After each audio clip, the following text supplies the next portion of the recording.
Well, let's go. Pull up a little bit. It's a lot better than all that sun shining right in. So anyhow, welcome to this edition of the Sunday Monday vlog. We good news for you guys. July 4th, I went ahead and signed the purchase agreement on the ranch. I got that all taken care of with a purchase agreement that's going to be 6% interest on the $159,900 minus my rent money and what I put towards the ranch already. So it's going to be, like I said, years. I'm going to have to, try to save some money or just keep paying the 6% interest rate. Or once my house here sells, then I can go ahead, pay it off, and try to get a loan at that point or something to go ahead and build a house. He's going to be contacting a title company sometime this upcoming week, and I think either Wednesday or Thursday he's going to be trying to get in touch with one. They're going to set up a time to come in now that the contract's signed. We'll go to the town hall or the county building, and he'll release the title into my name, so the ranch will be in my name at that point, and then he'll go ahead and file a lien against the ranch until he gets his almost $60,000 whenever I get that paid off. But anyhow, the good news is hopefully by the end of this week or possibly by the end of next week, how the title company takes, and then with the county says as soon as the title company releases it, it's within a few hours they get to it, they send everything, and then the new title will come in the mail, and it will have the lien holder that will have to sign off, which Jeff will have to sign off once I get him paid off in several years, or hopefully within a year or two if I can get this house sold. And so I can go ahead and start making progress. So I went down to the county building this past week. I got paperwork that I need to fill out to get a physical address. Of course, I can't do anything until the title is in my name, because if I file everything in Jeff's name, then like the mail will show Jeff's name and people gotta send mail to Jeff for me, and it'd be a big mess. So I'm gonna have to wait this week or possibly next week, get it into my name. Then I have to draw up an image on where the driveway is, since Jeff had the driveway bulldozed in a while ago. When he had the property, it's still there, it's just overgrown. So with me driving back and forth over it, I'm hoping that's good enough that they will pass it as a driveway. Of course, I'm not going over any creek, any ditches. I'm going up over a hill, so I don't need any culverts or any type of thing like that I'm aware of. Going up the hill, I'm not sure what they need for the grade, the steepness, things like that. But basically, I have to take a couple pictures of the driveway. I have to make a drawing of the property line, where on the property the driveway goes through, how long the driveway is, what road it goes to, because if I go to a county road, which I will be going to, which is Wall Mountain Road, it is, hey David, thank you, and yep, I'm working on the progress. So anyhow, since I'm going to Wall Mountain Road and not County Road 16, Wall Mountain Road is a county road, so it's $75 for the application fee. If it's full access to, that would take you and Tony down there in Florida in. But since I had the right of easement Jeff had drawn up and filed with the county and everything like that, to that person's property along that fence that I drive through, and that gives me access to Wall Mountain Road, because going over 16, I would have to go over the two mountain ranges, down a big ditch, put in culverts on County Road 16, and just do a whole mess of stuff just to get over to where the pond is. So that's going to make it a lot easier. The second task is I went to the or I called up the electric company. I found out what I need to do there. Of course, I have to have the name on the title. I have to have a address. So it doesn't have an address, so there's no way to get electric right now. I have to have an address for it. Then I was hoping for a temporary pole for the trailer. Turns out they can't do a temporary pole because of all the federal regulations. Everything has to be monitored and metered and controlled, and they have to account for every little spark of electricity they give you. So even if I want to put a temporary pole for the camper, I'm still gonna have to put in the junction box. They have to put a meter in. They have to put a transformer in, and a couple other things that I don't know because I'm not an electrician. But anyhow, that whole package is like $100, and then it's $12 per foot. So they won't really talk prices or anything with me until I have the property in my name. And then once the property's in my name, I'm gonna find out if they will do a payment plan on the property or what would happen. Another thing with the electric company, you have to pay $275 stake fee just for them to come out and talk to you. So all price of $6,500 and $12 a foot. Colorado, you can't have above ground wires. Everything's got to be trenched or dynamite. So I'm gonna have minimum $6,500 cost, and then the $12 a foot. So what I'm thinking about doing is, if they're willing to make payments, I'll pay the $270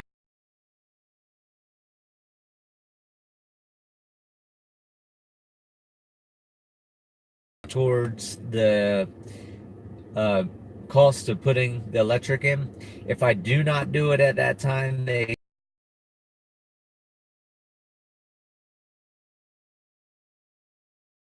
about doing is having them put the meter, the breaker box, everything they need at site, and then I'll tap a wire from there and run it down to the camper, or have them put a plug right there so I'm not running $12 a foot anywhere, and have an outlet there and just run RV heavy duty extension cord from there to the camper. And then of course later, once I start excavating the house and everything like that, I'll go ahead and get them to put the electric in permanently to the house as I'm building the house. And then of course everything's got to be done to code and inspection fees and all that type of stuff. So that's the second thing I'll be working on after I can get third thing, get the title in my name, get a physical address. We'll be working on the electric. After that, that's pretty much it, because everybody else has to have money up front. For a septic system, you gotta have money up front. For a well, you have to have money up front. And to build a house, I've got to have money up front. So I don't have money up front, so I can't do anything else besides what I'm doing now. So basically what I'm doing is I'm using my monthly money.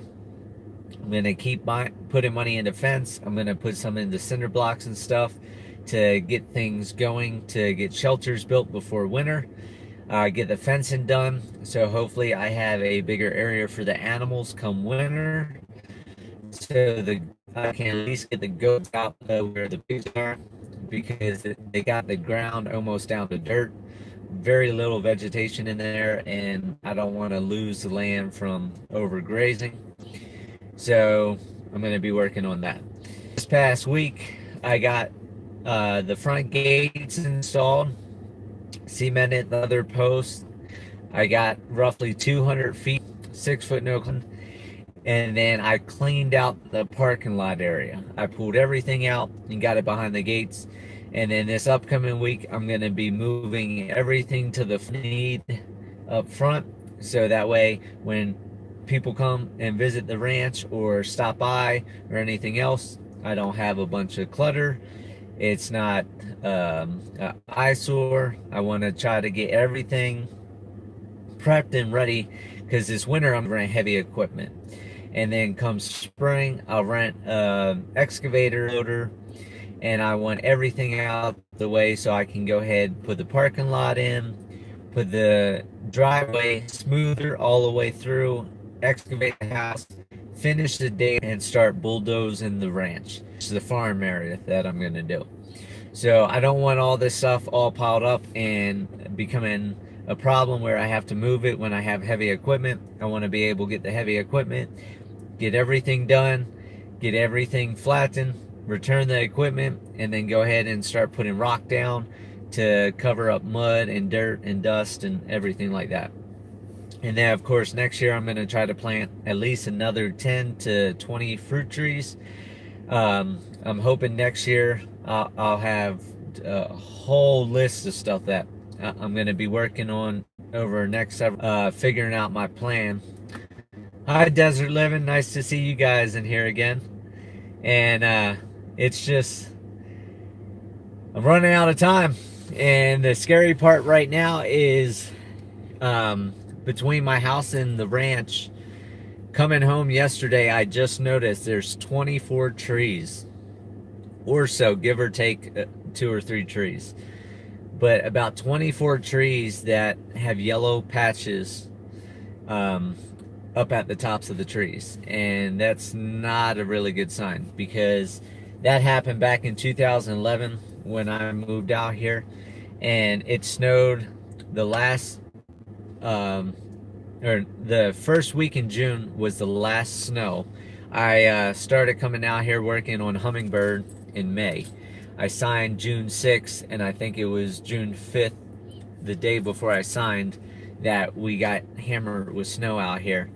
And then it started snowing the last couple days of July of 2011. It snowed, and it snowed from the, and that's the scary part right now, because we're in July right now, in the first week, going into the second week, and with the tops changing color like they did that year, it's a possibility we could get hit with snow a lot earlier than what I'm hoping for. Normally we get snow the second to third week of October, sometimes as late as the last week of October. But we've only had 2 years that we've had it early. It looks like this could be a year of being early. So I'm going to try to get as much fence as I can get sunk, because as soon as we get that hard freeze here, is hard to dig in, let alone try to pound T-posts along with the rocks and everything else. So Saturday, while we were at the ranch, we actually got a nice steady rain. I was out doing fencing, so that gave me a break. Putting up a greenhouse right now. Hi, Desert Living. No greenhouse whatsoever right now. My priority, I'm not sure if you saw my fireside chat, was homesteading A to Z, and the infrastructure is the main part first. Done. I've got to get the shelters built, and then of course get food going. That's why I got fruit trees in. But see, with the greenhouse, it's so much work, because a lot of people always turn to gardening first. In my mind, that's a flaw, because if you put in fruit trees, you do all of the costs in the very beginning. And as long as the fruit trees survive year after year, you're not spending extra time and money doing it. And you can provide fruit and nuts and everything else. With the garden and the greenhouse, you've got to plant every single year. You've got to do that work every single year. And that's, I'm going to get to that point, but for now, that's not a priority. It's trying to get the fencing done so I can get the animals out on the land, so I can keep the predators off my animals this winter. And that will lead me to another thing now. So another big thing that's happening this week, tomorrow I'll be doing fencing and working at the ranch and bringing the trailer home.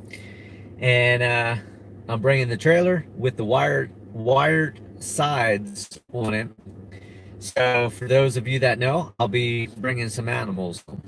So Wednesday, I've got an appointment at 2 o'clock in Canyon City. Had a dog attack, killed some of her animals, and I did that with my chickens, named them lemon pepper teriyaki, but never butchered any.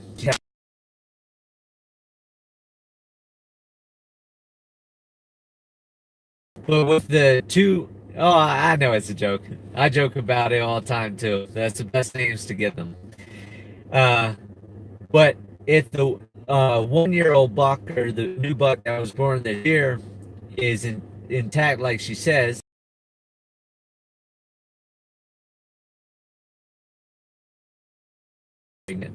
so by bringing these two bucks that are intact, the one is, I think she said, 2 years old, and then this one was born this year or last year or something like that. I have a high probability that either or both of them might get pregnant now or within the next month or two. And by fall, I could have some baby goats. So that would be really, really interesting to see some baby goats. I was hoping for that with Mongo, but Mongo, since he's so old, he does his duties, but as you see, No Go has got them pregnant, so it goes to show at 9 years old, he just doesn't have what he used to have.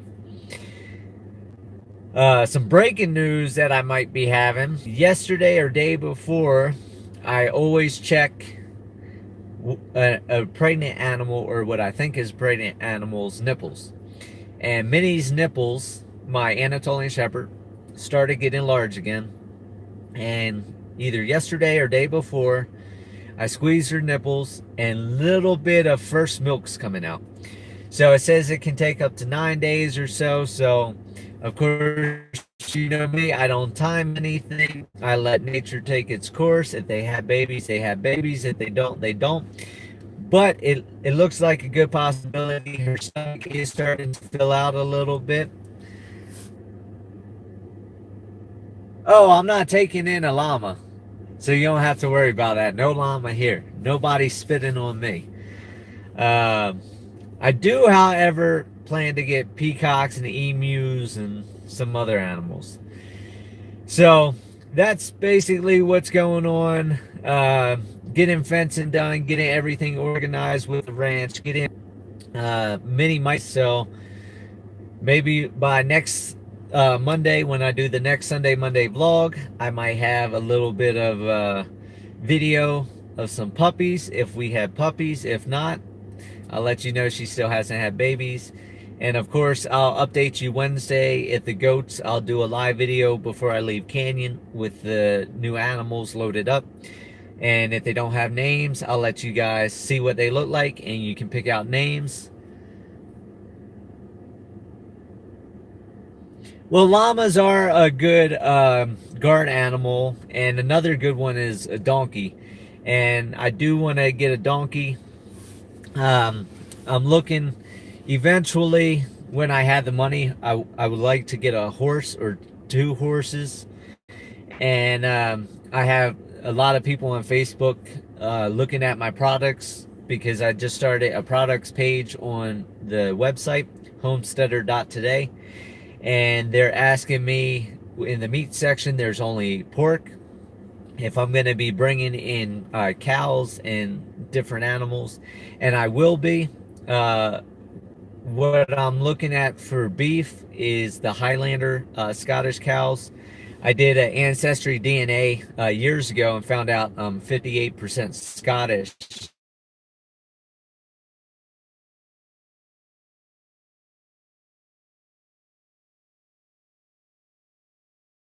The mountains and the cold and extreme elements. And if I do get into beef, that's what I'm going to be getting into. As for dairy cow, I have thought about it. I'm not 100% sure if I want to go the dairy cow avenue quite yet. Anything that big, we're probably talking 2 to 4 years.